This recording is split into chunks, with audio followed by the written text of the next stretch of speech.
What is up, wrestling fans? Richard Woodrow here. Welcome back to episode number 11 of Pro Wrestling Slam for November the 3rd, 2020 for ProWrestlingSlam.net, putting the pro back in pro wrestling. For today's episode, I'm going to talk about arguably one of the greatest world championship title belts of all time. In past episodes, I talked about the NWA World Heavyweight Championship and the WWF Winged Eagle World Heavyweight Championship. So today, I'm going to talk about the big gold belt, the World Heavyweight Championship that's traveled through many promotions in its history. So I'm going to give a little brief history of the title belt, and then I'm going to share my thoughts of what I thought of the big gold belt. Arguably, like I said, one of the greatest world championship titles of all time, and it's a favorite for a lot of pro wrestling fans of a certain age. So let's get right down to business. And like I said, I'll give a little brief history of the title belt, and then I'll share my thoughts on what I thought about the belt as well. So the big gold belt first started out as the NWA World Heavyweight Championship. So the NWA big gold belt was crafted by silversmith Charles Crumrine by Jim Crockett Promotions for then world champion Ric Flair, and debuted on February the 14th, 1986. So Valentine's Day, 1986. Flair debuted the belt against Barry Windham at Championship Wrestling from Florida's Battle of the Belts 2. So I briefly mentioned this in the episode where I talked about the NWA World Heavyweight Championship, the domed globe title belt, when the belt, when the two belts changed hands, when they were swapped out. So that was February 14th, 1986, that the big gold belt debuted for the NWA. So during the big gold belt's run in the NWA from 1986 to 1988, some of the greatest legends of professional wrestling, haven't really had that much coffee yet, so I'm still kind of half asleep here. Some of the greatest legends of professional wrestling held this title from 1986 to 1988, and that some of these legends include Ricky the Dragon Steamboat, Ric Flair, Dusty Rhodes, and etc. So Jim Crockett Promotions was purchased by media billionaire mogul Ted Turner in 1988 and was renamed WCW, or most wrestling fans know, World Championship Wrestling. And both the NWA and WCW recognized Ric Flair as the official world champion of both promotions. On March 21st, 1991, Tatsumi Fujinami defeated Ric Flair at WCW New Japan Super Show, and the NWA recognized him as the promotion's official world champion, but WCW did not recognize him. So at Super Brawl 1 on May 19th, 1991, Flair defeated Fujinami to unify the NWA and WCW world titles.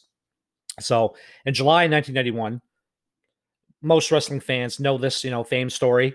Ric Flair departed WCW for the then WWF, but he was still the WCW champion at the time. So he basically commandeered the big gold belt. He took the big gold belt with him to the WWF. Flair went to the WWF with Bobby the Brain Heenan as manager, and Flair would then declare himself the real world champion. But instead of the WWF showing the big gold belt on television, they used a WWF World Tag Team title belt, but it was kind of blurred out because obviously Vince McMahon and the WWF, they were worried about copyright issues if they had shown the big gold belt on television.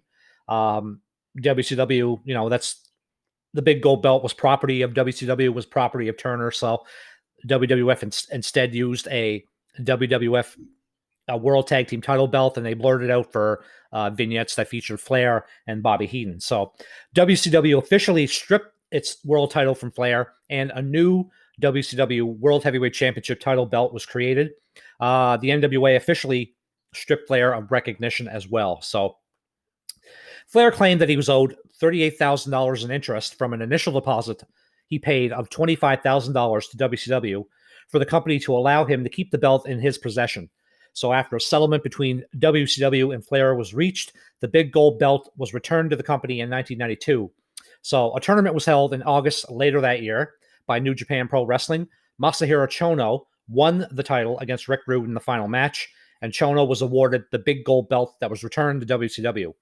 And the company continued to use the newly designed WCW world title that was created after Flair's departure to the WWF in 1991. So WCW officially split from the NWA in 1993 and said promotional rights to the NWA Heavyweight Championship returned to the promotion. The big gold belt stayed in WCW as it was property of that promotion.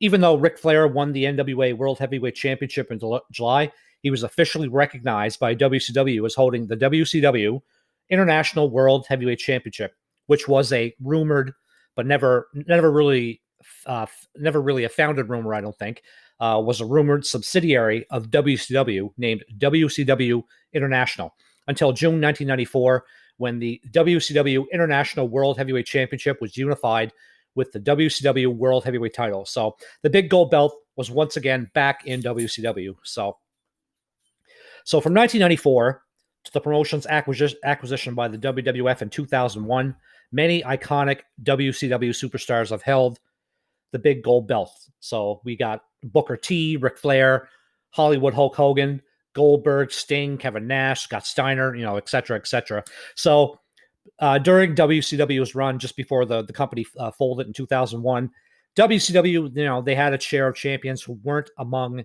the upper echelon of legends in the promotion.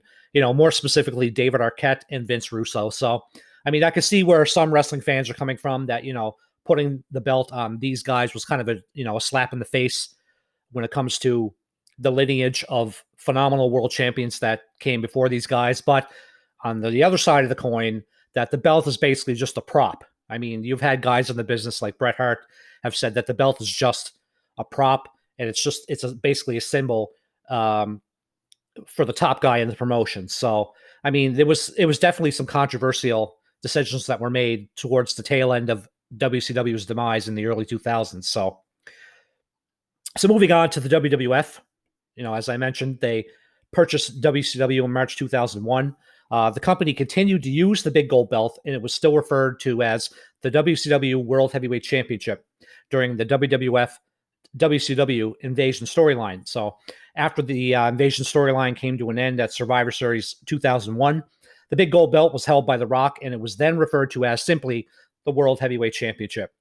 In December 2001, after Chris Jericho defeated Stone Cold Steve Austin and The Rock at WWF Vengeance 2001 on the same night, the WWF and WCW World Heavyweight titles were unified, and he was the very first undisputed champion in the WWF and in professional wrestling. Even though both titles were unified, Jericho continued to use the WWF Big Eagle and the WCW Big Gold Belt during his reign as undisputed champion.